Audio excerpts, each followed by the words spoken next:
জনজাতিকৰণৰ দাবীত তিনিচুকীয়া জিলা উত্তাল হৈ আছে। ইতিমধ্যে মৰাণ জনগোষ্ঠীক জনজাতিকৰণ প্ৰদান কৰা আৰু স্বায়ত্ব শাসন প্ৰদান কৰাৰ দাবীত ইতিমধ্যে সদৌ মৰাণ ছাত্ৰ সন্থাৰ উদ্যোগত মৰাণ জনগোষ্ঠীৰ 6টাকৈ জাতীয় সংগঠনে ইতিমধ্যে এলানি ধাৰাবাহিক আন্দোলন কাৰ্যসূচী ঘোষণা কৰিছে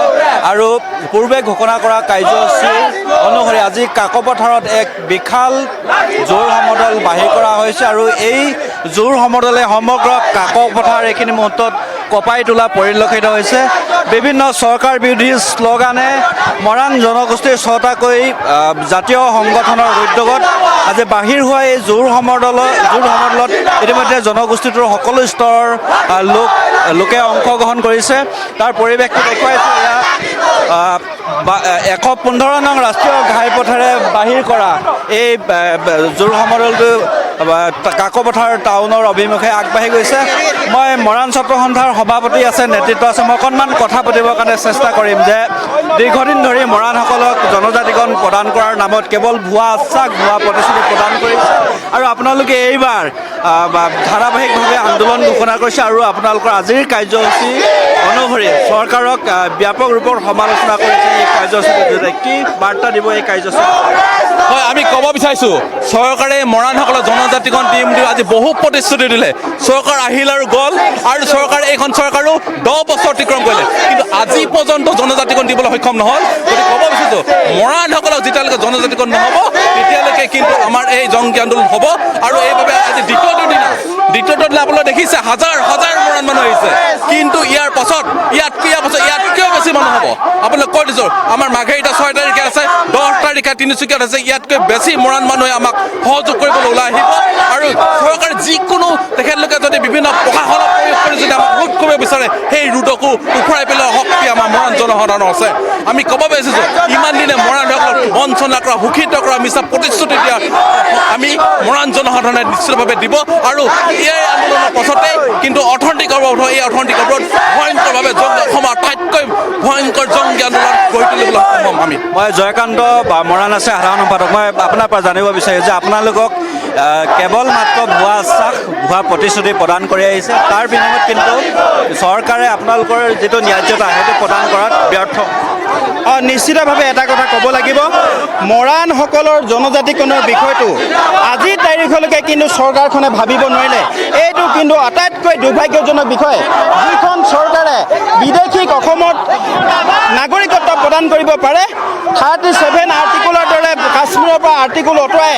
এখন ভাৰত চৰকাৰে এটা নতুন অধ্যায় সৃষ্টি কৰিব পাৰে, সেইখন চৰকাৰে কিন্তু মৰাণসকলক জনজাতিকৰণ দিব নোৱাৰাটো অধিক লজ্জাজনক বিষয়। আমি এটা কথা স্পষ্ট কৰি দিব বিচাৰিছোঁ, যদি মৰাণসকলক আলোচনাৰ নামত যদি ভুৱা প্ৰতিশ্ৰুতি দি থাকে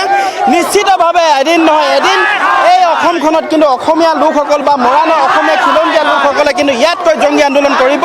সেই কথা স্পষ্ট হৈ পৰিছে আৰু আজি মৰাণ ৰাইজে এই প্ৰতিবাদ মৰাণ ছাত্ৰ সন্থাই নেতৃত্বহে প্ৰদান কৰিছে এই প্ৰতিবাদ মৰাণ ৰাইজৰ প্ৰতিবাদ আৰু ইয়াৰ পৰাই আমি দিল্লী দিছপুৰক জনাই দিব বিচাৰিছোঁ যদি জনজাতিকৰণৰ বিষয়টো ইয়াৰ পাছতো ব্যৱস্থা গ্ৰহণ নকৰে আমি সমগ্ৰ ভাৰতবৰ্ষৰ বিষয়ে কিন্তু অৰ্থনৈতিক অৱৰোধ কাৰ্যসূচী হাতত ল'ম এই কথা কিন্তু স্পষ্ট কৰি দিছোঁ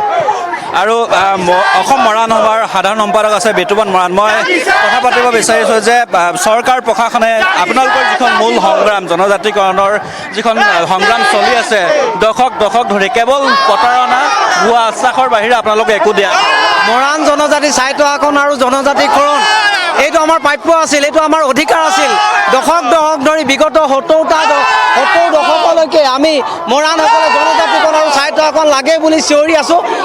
নিবেদন কৰি আছোঁ কিন্তু অতি দুৰ্ভাগ্যজনকভাৱে আমাক জনজাতিকৰণ দিয়া নাই কোনো এখন চৰকাৰে আজি মৰাণ জাগিবই আৰু এই সংগ্ৰাম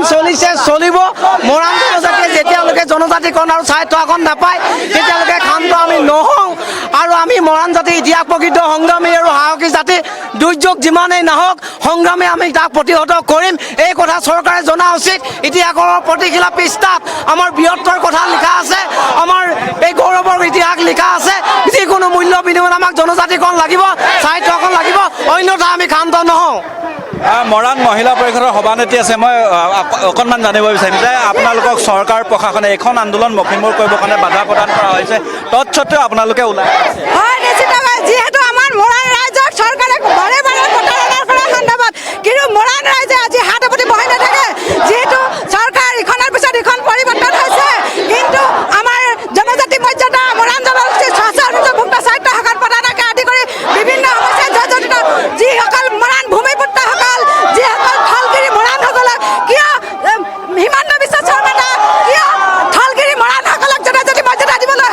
বিচৰা নাই তেওঁ কিয় ভয় খাইছে কি তেওঁ ইমান ভয়াটো নেকি যে যিসকল থলগিৰি মৰাণ তেওঁলোককে জনজাতি মৰ্যাদা নিদিব তেওঁ গাদীত ইখনৰ পিছত ইখন চৰকাৰ 3টা দশক তেওঁ গাদী দখল কৰিব কিন্তু মৰাণ ৰাইজৰ সমস্যাহে ৰ'ব কেতিয়াও মৰাণ ৰাইজে হাত পাতি বহি নাথাকে অনাগত দিনত আৰু জংগীৰ আন্দোলন এনেদৰে হৈ থাকিব আৰু চাওক এইদৰে এতিয়া সদৌ মৰাণ ছাত্ৰ সন্থাৰ উদ্যোগত মৰাণ জনগোষ্ঠীৰ 6টাকৈ জাতীয় সংগঠনৰ উদ্যোগত এইদৰে মৰাণ জনগোষ্ঠীৰ সকলো স্তৰৰ লোক আজি ওলাই আহিছে কাকপথাৰত এক বিশাল জোৰ সমদল বাহিৰ কৰা হৈছে প্ৰায় 5-6শতাধিক লোকে ইয়াত অংশগ্ৰহণ কৰিছে সমগ্ৰ কাকপথাৰ ৰাজপথ কঁপাই তুলিছে মোৰ সহযোগী সতীৰ্থ হিমাংকই দেখুৱাব যে যিটো ৰাষ্ট্ৰীয় ঘাইপথত কেৱল জোৰ লৈ সমদল কেৱল মানুহ আৰু মানুহ এক বিশাল সমদল যিটো সমদলে সমগ্ৰ কাকপথাৰ অঞ্চল কাকপথাৰ নগৰ কঁপাই তুলিছে আৰু চৰকাৰ প্ৰশাসনে ইয়াৰ পিছতো যদিহে মৰাণসকলক জনজাতিকৰণৰ মৰ্যাদা প্ৰদান নকৰে তেতিয়াহ'লে পৰৱৰ্তী সময়ত ইয়াতকৈ জংগীভাৱে আন্দোলন গঢ়ি তুলিবৰ কাৰণে ইতিমধ্যে মৰাণ জনগোষ্ঠীৰ সকলো স্তৰৰ ৰাইজ আৰু দল সংগঠন একত্ৰিত হৈছে আৰু সেই অনুসৰিয়ে ঘোষণা কৰা ধাৰাবাহিক সকলো ধৰণৰ কাৰ্যসূচী সকলো ধৰণৰ আন্দোলন তেওঁলোকে চলাই যোৱাৰ পৰিকল্পনা হাতত লৈছে আৰু তেওঁলোকে সিদ্ধান্ত গ্ৰহণ কৰিছে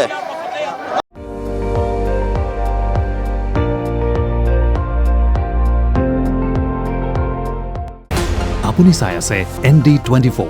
সৰ্বশ্ৰেষ্ঠ নহয় সৰ্বোত্তমৰ দৌৰত